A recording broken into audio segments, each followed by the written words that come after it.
निर्विघ्नं कुरु मे देव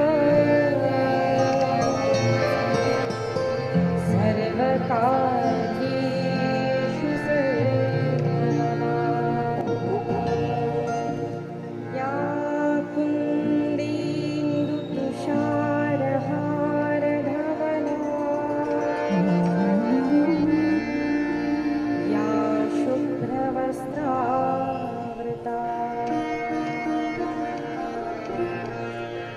या वीणावरदण्डमण्डितकरा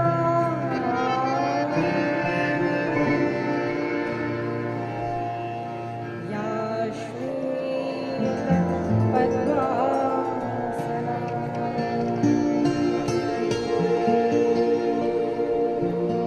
या ब्रह्माच्युत शङ्करप्रभृतिभिः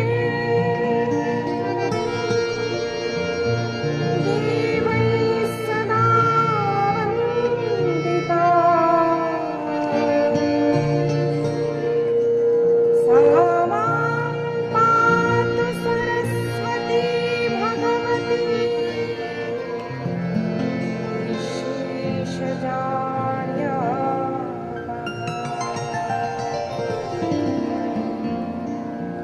भवानी शङ्करो वन्दे श्रद्धा विश्वासरूपिणो याभ्यां विना न पश्यन्ति सिद्धा स्वाङ्गस्थमीश्वरम् वंशी विभूषितकरा नवनीरदाभा पीताम्बरा गरुडबिम्बफलाधृष्टा पूर्णेन्दुसुन्दरमुखा अरविन्दनेत्रा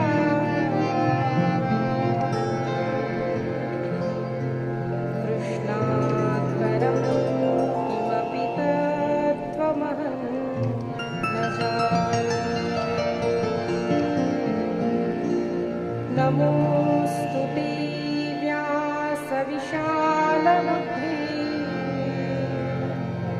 फुल्लारविन्दायतपत्रनेत्र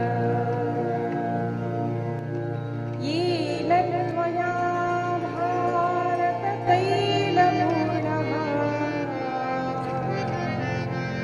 प्रज्वालितो ज्ञानमयप्रदीपः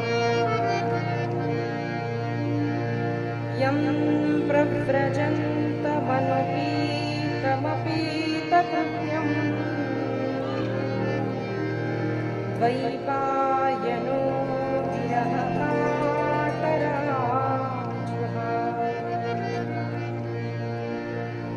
पुत्रेति तन्मयतया तरवोऽभिनेदुः तं सर्वभूतहृदयं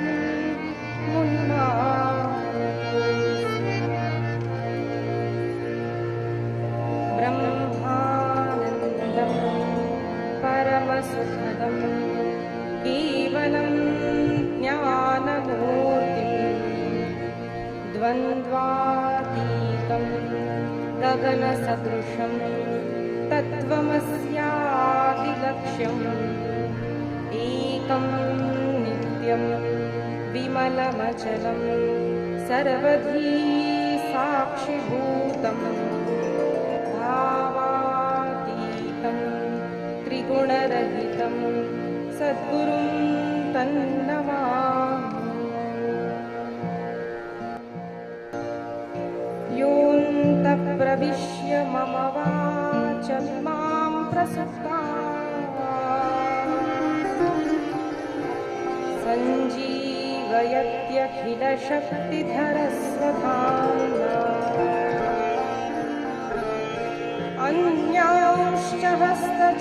श्रवणत्वगादि प्राणान् नमो भगवते पुरुषाय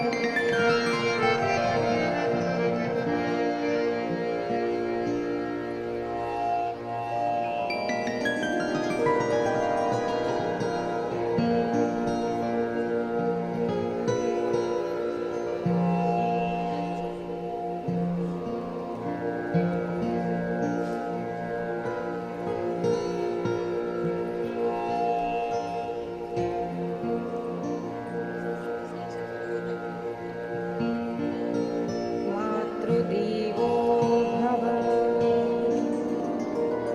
पितृदेवो भव आचार्यदेवो भव अतिथिदेवो भव परस्परदेवो भव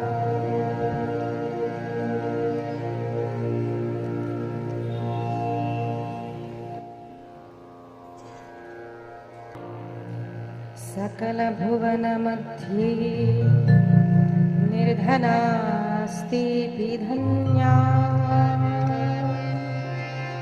निवसति हृदेशा श्रीहरिभक्तिरेका हरिरपि निजलोकं सर्वथा तो विहाय प्रविशति हृदिदेशा भक्तिसूत्रोपनद्धः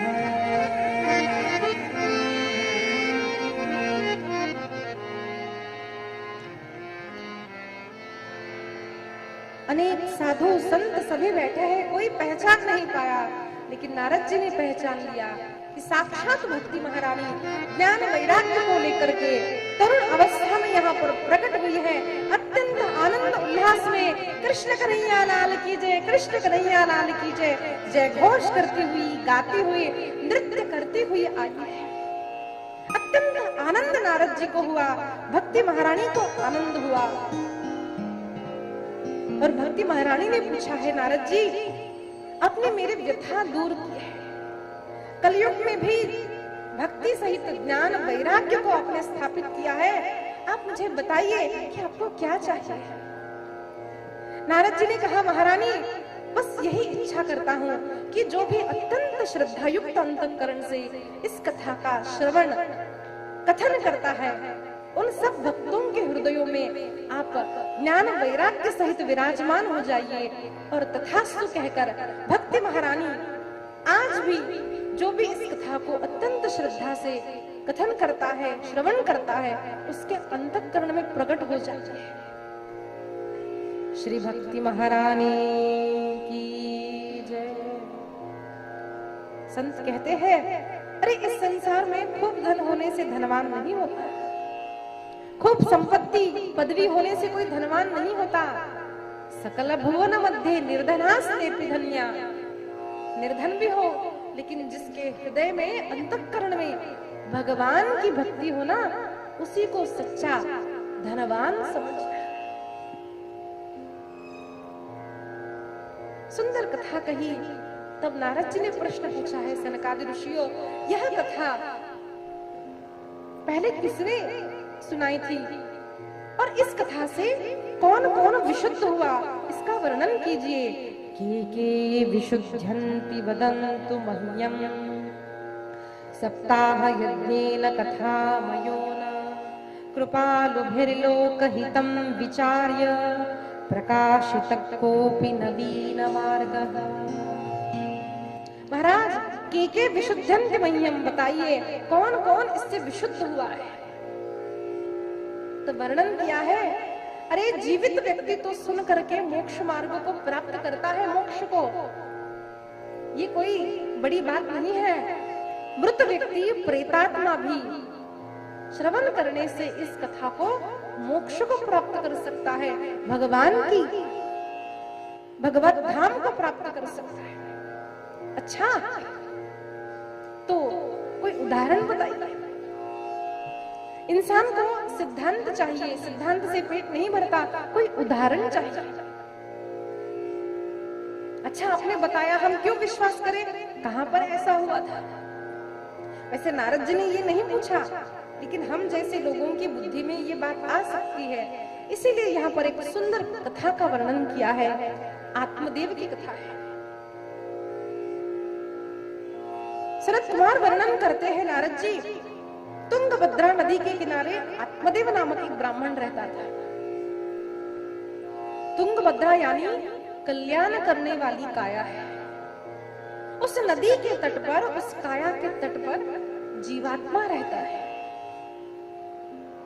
जीवात्मा आत्मा देव होना चाहता है, पवित्र होना चाहता है, शुद्ध होना चाहता है, आनंदी होना चाहता है। तुंगभद्रा नदी के किनारे आत्मदेव नामक ब्राह्मण रहता था, लेकिन उसे आत्मस्वरूप का विस्मरण हो गया। भले ही पंडित था, ज्ञानी था, खूब संपत्ति थी, विवाह हुआ था, लेकिन दुखी था। क्यों मैं रुकी? क्योंकि हमारा जीवन भी वैसा ही है, सब कुछ है, लेकिन I have this, I have that, I have this, I have that, but ये बट है ना हमारे जीवन में रहता है। एक बार ऐसा हुआ, भगवत गीता का सिद्धांत एक महाराज जी सुना रहे थे। एक तरुण व्यक्ति आकर बैठ गया, तो उसने सुना भगवत गीता कहती है कि ये संसार तो दुखालय है और अशाश्वत है। अब वो तो तरुण था, खूब मस्ती करता, अच्छे अच्छे वस्त्र पहनता, बाहर जाता, खूब मजा करता, उसको लगता था he is the happiest person in this world. और उसको लगा ये दुखालय, ये ठीक नहीं है, ये शास्त्र है ना थोड़ा झूठ बोलते हैं। तो जिज्ञासु होता है ना, तरुण जो होता है वो जिज्ञासु होते, पूछा उसने, महाराज जी आपने ऐसे कैसे कह दिया? तो उसने कहा तुम एक्सपेरिमेंट कर लो।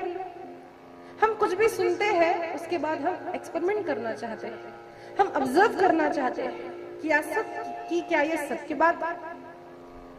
तो महाराज जी ने कहा तुम खुद एक्सपेरिमेंट कर।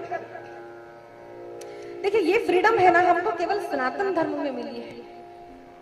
सनातन धर्म कभी ऐसा नहीं कहता कि ऐसा ऐसा करते थे हमारे पूर्वज और आपको ऐसा ही करना पड़ेगा, ऐसा नहीं है। There is freedom to ask questions, there is freedom to experiment. क्यों ऐसा करना चाहिए, क्यों ऐसा करना चाहिए, भगवान कृष्ण ने ये ऐसे क्यों कहा है, भागवत में ऐसे क्यों कहा है? हमारे यहाँ पर प्रश्न पूछने की फ्रीडम है, अन्य धर्म में नहीं है, अन्य पंथों में नहीं है। सनातन धर्म जैसा विशाल और कृपालु धर्म दूसरा नहीं है। और आप जरा भगवत गीता पढ़िए, भागवत पढ़िए, यहाँ कहीं पर भी आपको लिखा हुआ नहीं मिलेगा कि देखो ये जो ग्रंथ है ना केवल हिंदुओं के लिए है, ऐसा नहीं है। ये मानव मात्र के उद्धार के लिए कहा हुआ है, इसीलिए हिंदू शब्द हमारे शास्त्रों में नहीं आया है। हम सनातनी है। सनातन यानी क्या? बहुत पुराना लेकिन नित नया है। आज भी कितना पुराना है यह धर्म कोई नहीं बता सकता, कोई भी नहीं बता सकता। इतना पुराना होने पर भी आज भी वही भगवत गीता, वही वेद, वही भागवत, वही रामायण आज भी हम लोगों के जीवन में खुशहाली दे सकते हैं। हमारे जीवन को वह सूत्र आज भी आनंदमय बना सकते हैं। आज भी वही महाभारत के सूत्र हमको सक्सेस के उत्तम मंत्र दे सकते हैं। ऐसा मत समझना कि हमको कुछ अलग मैनेजमेंट सीखने की आवश्यकता है। करते हैं ना आजकल बच्चे MBA, MCA, मैनेजमेंट।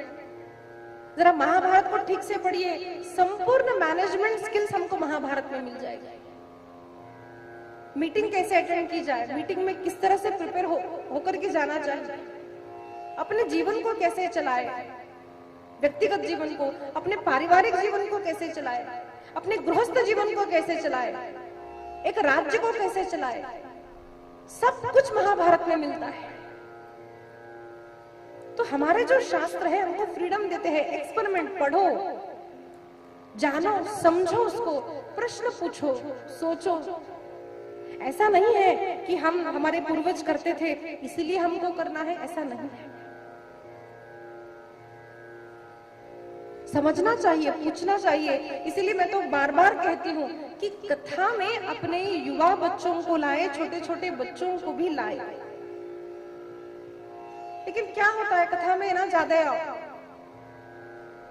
सफेद बाल बाल ही नजर आता है। ऐसे कलर करने पर भी समझ में आता है ना, बूढ़े लोग हैं। हम तो कथा में तरुण लोगों को देखना चाहते हैं, बच्चों को देखना चाहते हैं। And I want them to ask questions कि दीदी ऐसा क्यों है। नहीं तो कोई आएगा और कहेगा कि देखो ये प्रश्न का उत्तर दो, और ये भी कभी भगवत गीता नहीं पढ़ता, कभी भागवत नहीं पढ़ता, प्रश्न पूछता है। पहले पढ़ाई करो, पूछो क्वेश्चंस, एक्सप्लोर करो। कभी नहीं पढ़ेगा और वहां पे कहता हाँ मैंने मान लिया आपका धर्म। मैं ऐसे लोगों को खुलेआम चैलेंज करती हूँ, जरा मेरे सामने आके प्रश्न पूछो तो सही। कभी भगवत गीता पढ़ते नहीं, कभी महाभारत पढ़ते नहीं, कभी भागवत को जाना नहीं, कभी भगवान के तत्व को जाना नहीं।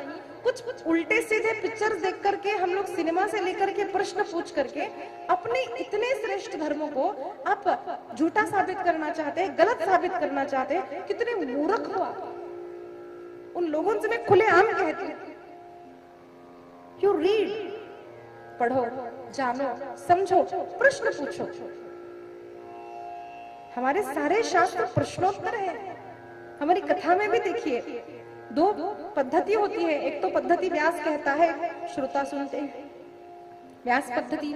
नारदीय पद्धति क्या है? व्यास पद्धति क्या है कि वक्ता बोलता है तो बीच बीच में श्रोता भी प्रश्न कर सकता है।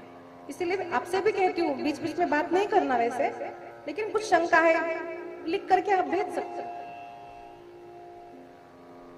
रूढ़ी समझ करके फॉलो मत करो अपना धर्म को। अपना धर्म बहुत विशाल है, बहुत सुंदर है। हमारा भागवत, हमारी भगवत गीता हम खुले आम समाज में बोल सकते हैं। छुप करके मंदिर में, मंदिर को बिना खिड़की के, बिना दरवाजे के बना करके अंदर केवल बोला जाने वाला भगवत गीता हमारी नहीं है समझना। और हमारा धर्म कैसा है जो सनातनी है? एक राजा मुझे बताइए, एक राजा जिसने परस्त्री पर बुरी नजर डाली, दूसरे राज्य को आक्रमण करके जीत लिया हो, एक राजा मुझे बताइए। जो सच्चा सनातनी है वो कभी पर धन को नहीं चाहेगा, पर स्त्री को नहीं चाहेगा।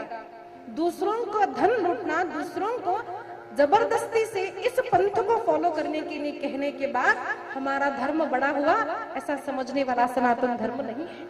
समझो अपने धर्म की विशालता को, प्रश्न पूछो, पढ़ो। इसीलिए मैं कहती हूँ कथा आयोजन करो, सुनो। सुनो क्यों? It's not because I want something, मुझे कुछ चाहिए भाई, कुछ पैसा मिलेगा मेरी कथा करो, नहीं है।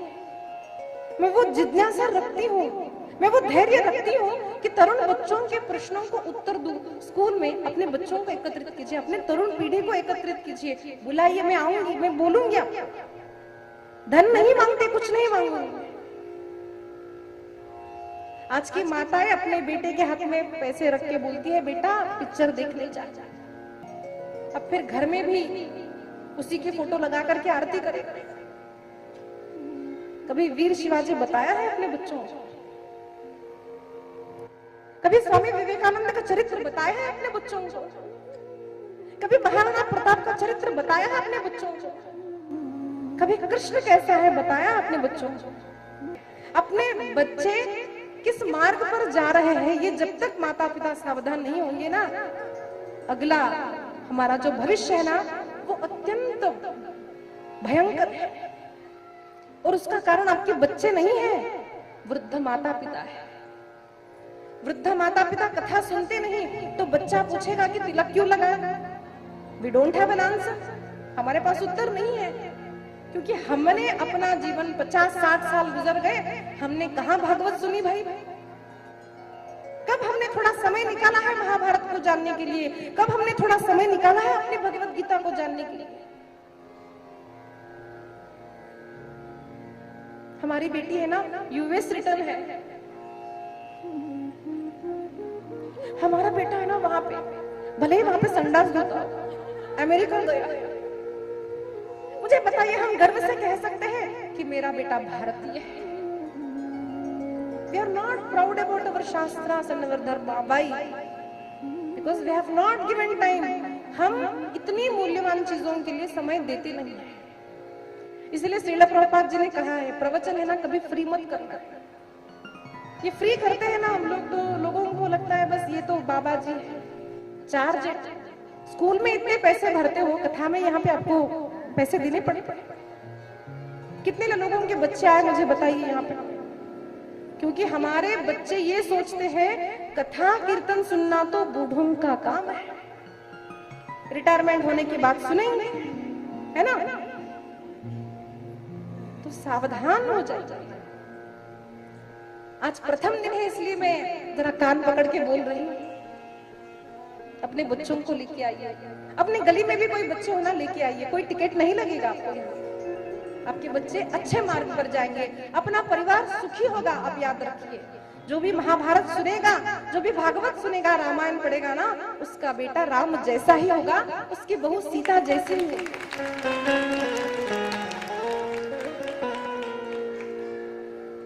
संत वर्णन करते हैं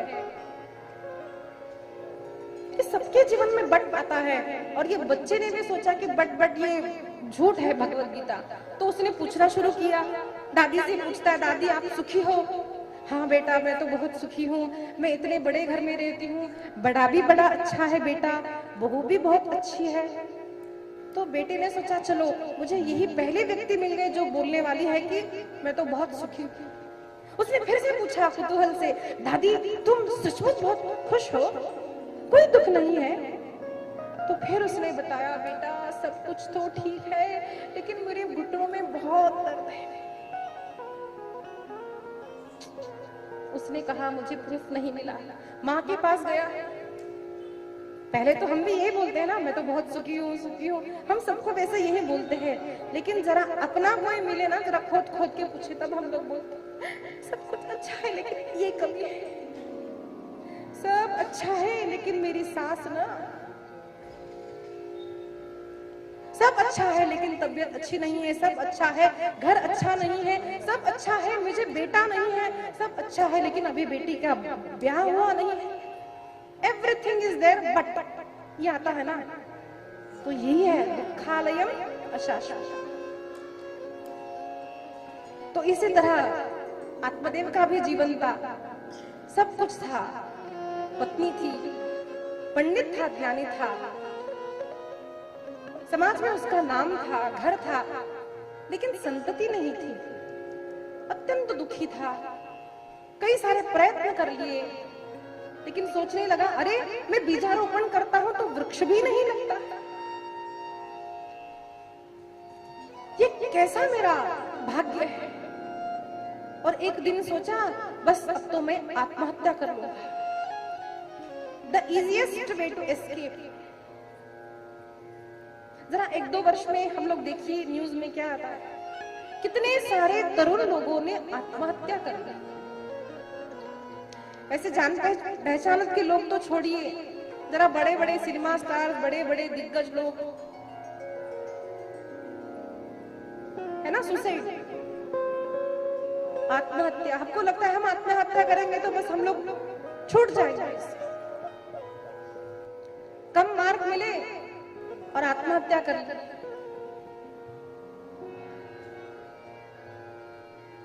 ये ठीक नहीं है। इसीलिए पहले ये जानना पड़ता है कि संसार के सुख और दुख तो इस शरीर को मिलते हैं। भगवान कृपालु है, अप्स एंड डाउन सभी के जीवन में आते हैं। इस तरह हारना, इस देह का अंत करना, ये कोई उपाय नहीं है। There is no one in this world whose life is perfect. सब कुछ अच्छा है, सब कोई भी नहीं है। ये जब हमको ज्ञान हो जाएगा ना, तब हम सुखी होंगे। ठीक है, संतति नहीं है तो क्या, लेकिन ये दुखी हो गया और आत्महत्या करना चाहता था। नदी के किनारे गया, नदी में कूदने वाला था, इतने में एक संत सामने आए, रोक दिया, बेटा अरे आत्महत्या नहीं करनी चाहिए, अरे तुम तो ज्ञानी लगते हो, संन्यासे सर्वथा सुखम, संन्यास ले लो। उसने कहा महाराज आपका ये ज्ञान मुझे अच्छा लगता नहीं, सब कुछ है लेकिन संतति नहीं है। अरे मेरे घर में गाय है तो गाय को भी बछड़ा होता नहीं, कोई बीज बोता हो वृक्ष उगता नहीं है महाराज, मैं बहुत दुखी हूं। उसने कहा एक तो संतति दे दो नहीं तो मैं मर जाऊंगा। तो महाराज को दया आई और उन्होंने एक फल दिया और कहा देखो ये फल लो और अपनी पत्नी को खिलाओ, और कुछ नियम बताए, सत्य का आचरण करो, धर्म का पालन करो, नियमबद्ध रहोगे ना तो अच्छी संतति होगी, तुम्हें अच्छी संतति होगी। उसने केवल संतति होगी ये सुना और अत्यंत हर्षोल्लास के साथ घर पर आया, अपनी पत्नी धुंधुली को ये फल दिया और कहा अरे अरे अब तो हमको है ना एक अच्छा पुत्र होगा, अब तो हमको पुत्र होगा। पत्नी को दिया। पत्नी वैसे तो बहुत बड़ी अच्छी थी।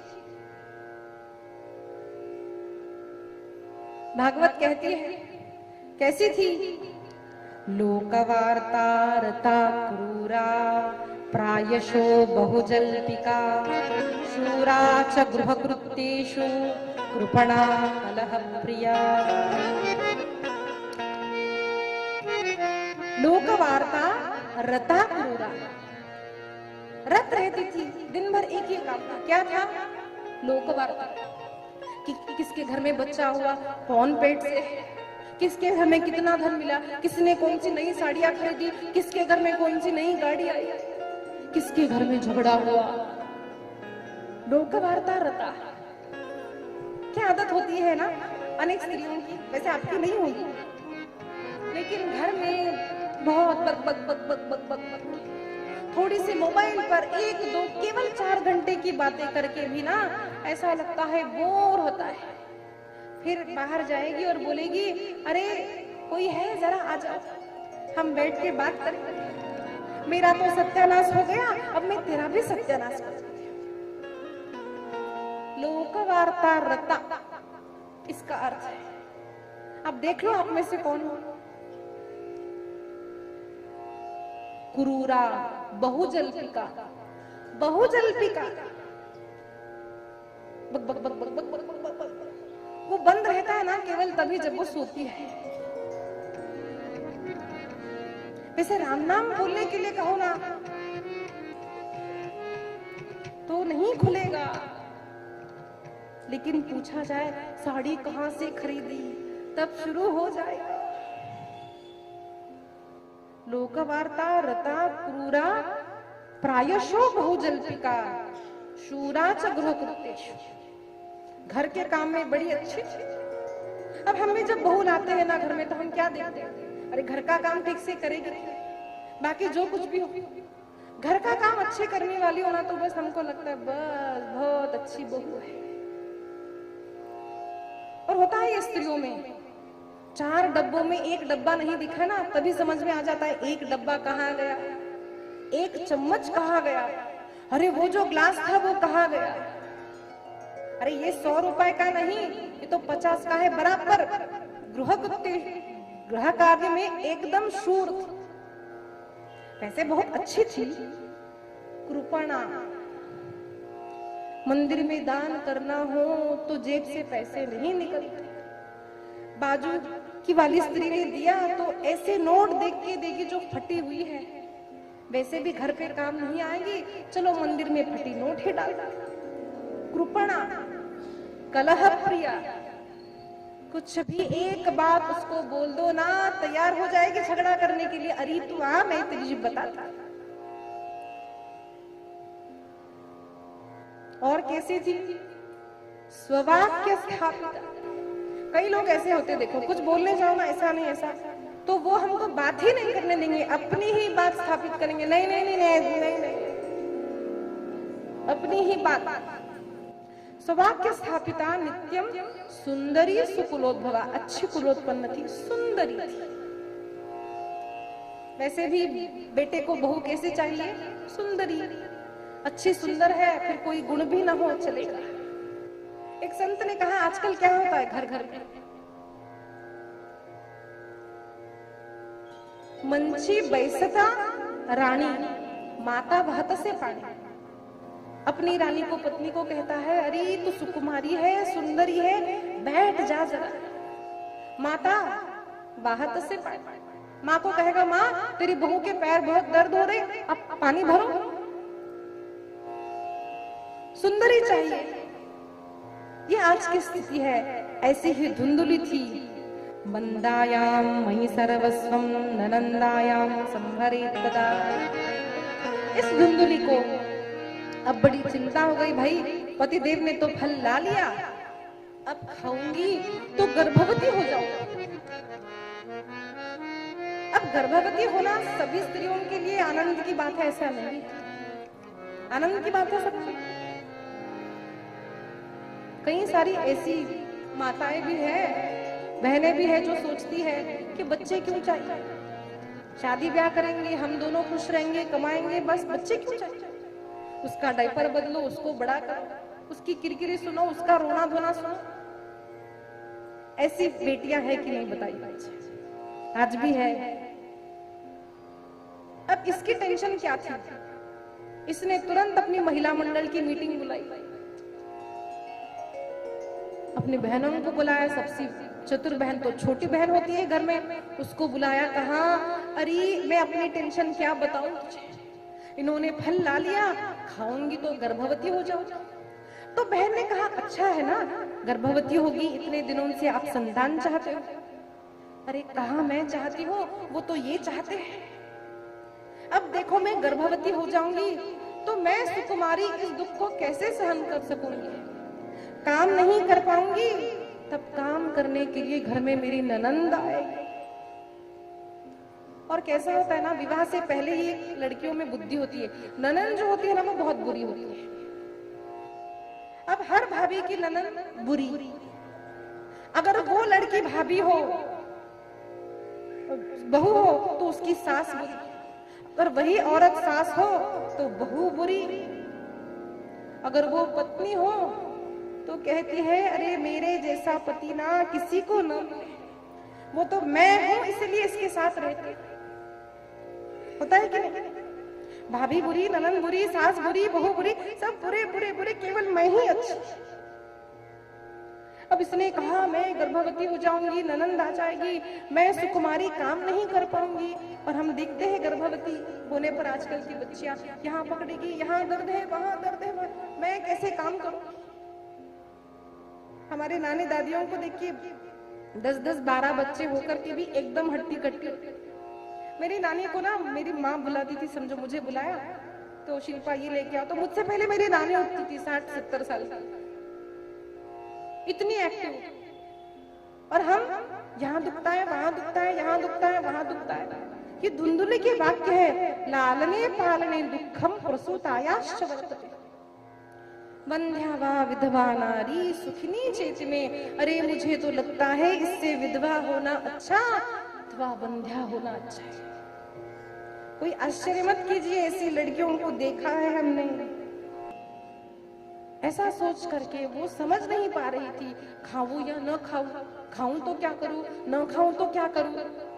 तो छोटी बहन बड़ी होशियार थी, बहन ने कहा, अरे देख तेरे पास तो धन है लेकिन संतति नहीं है, मेरे पास तो बच्चों की लाइन लगी है, जनवरी, फरवरी, मार्च, अप्रैल, मई, जून, लेकिन धन नहीं है। एक काम कर, अब मैं गर्भवती हूँ, अब होने वाला बच्चा मैं तुझे दे दूंगी, तो इतना इतना धन मेरे पति को दे दे। तो उसने कहा, ये फल का क्या करूं? अब उसने युक्ति लड़ाई, उसने कहा, अरे ये फल गैया मैया को डाल दे और एक्सपेरिमेंट भी हो जाएगा कि बाबा जी महाराज के फल में शक्ति है भी या। देखो कितनी चतुर होती है छोटी बहन।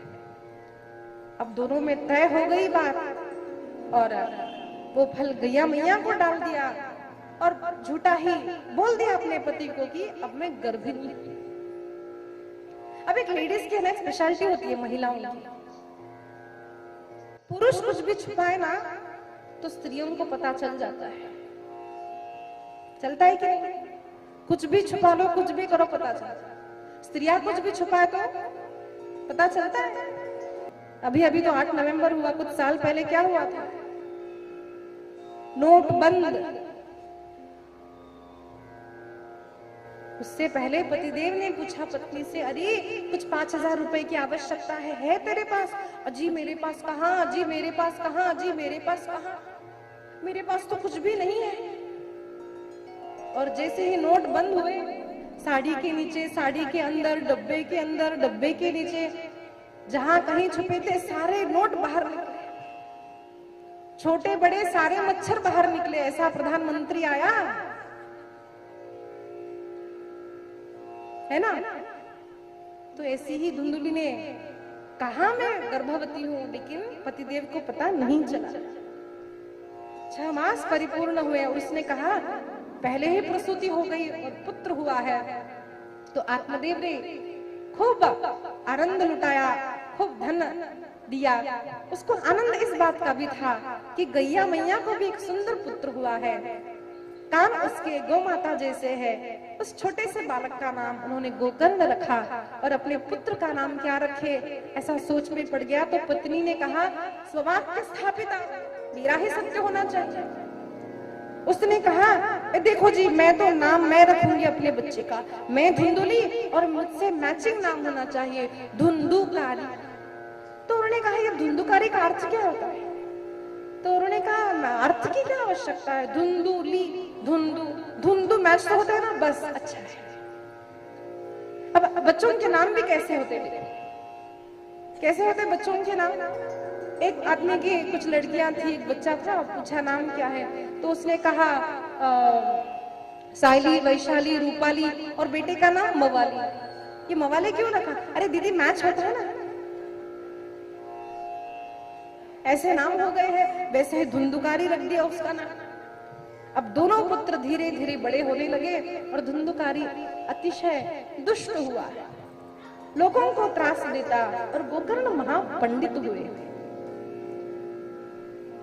दोनों ही युवावस्था को प्राप्त हुए और गोकर्ण अखंड वेद वेदांत का अभ्यास करने में रत रहने लगे, तीर्थ यात्रा करने लगे।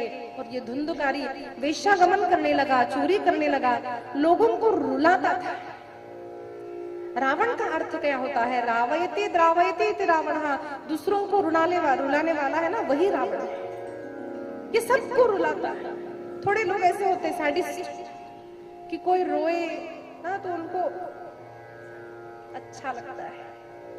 ये भी ऐसा ही था, गांव के सब लोगों को रुलाता, वेश्यागमन करता, मद्यपान करता, पिताजी को मारता। पिताजी बड़े त्रस्त हो गए, आज फिर दुखी हुए, और आज उनको संत के वाक्य याद आए कि संत ने कहा था केवल पुत्र होने से सुख नहीं मिलता आत्मदेव, अच्छा पुत्र होना तभी जीवन में सुख मिलता है। आज उनको लगा वंध्यत्वं तो समीचीनम कुपुत्रो दुखदायक, अरे इससे अच्छा तो यही था कि मैं वंध्या रह जाता, निपुत्रिक रह जाता, यही अच्छा था। मुझे बताइए कितने लोगों का प्रयास होता है पुत्र हो, पुत्र हो, पुत्र हो। लड़की हो इसके लिए कोई अनुष्ठान करते, ये मैंने नहीं देखा, पुत्र के लिए जरूर करते। 2 दिन पहले मुझे एक माताजी मिली, उन्होंने कहा दीदी क्या बताएं, मेरा लड़का है ना एक ही है, लेकिन वो राक्षस है। कितने लोगों की संतति है, लेकिन संतति के कारण वो माता पिता दुखी है कि नहीं, बताइए। इसलिए संतति होने से हम सुखी नहीं होते। विवाह करने से सुख मिलता है या विवाह न करने से सुख मिलता है? संतति होने से सुख मिलता है या संतति न होने से सुख मिलता है? ऐसा कुछ नहीं है। जब तक जीवन में सत्संग नहीं है तब तक मनुष्य को सच्ची शांति नहीं प्राप्त होती।